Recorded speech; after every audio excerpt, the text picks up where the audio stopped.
Ang Kathakali ay isang tradisyonal na sayaw mula sa Kerala, India. Nakilala sa mga detalyadong costume, make-up at pagkukwento sa pamamagitan ng musika, pag-arte at sayaw.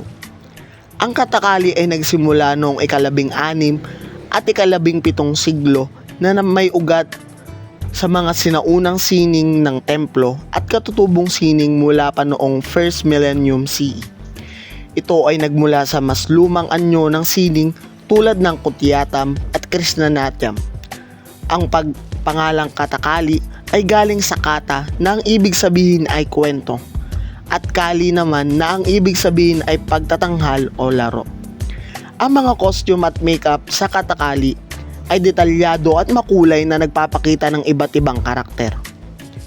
Ang kulay green ay ginagamit para sa mga karakter na mabait tulad ng mga hari at mga bayani.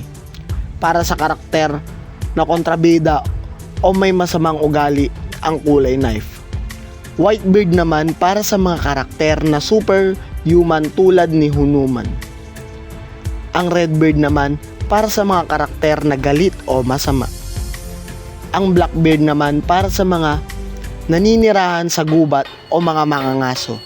Ang kulay black naman ay ginagamit para sa mga babaeng demonyo.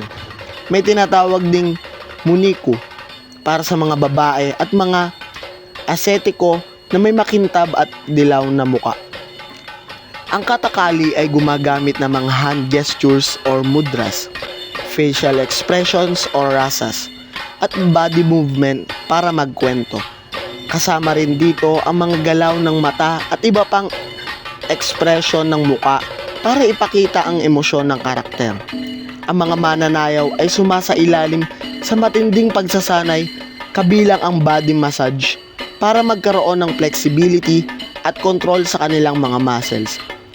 Ang Kathakali ay mahalaga dahil pinapanatili nito ang tradisyonal na pagkukwento at mga cultural values.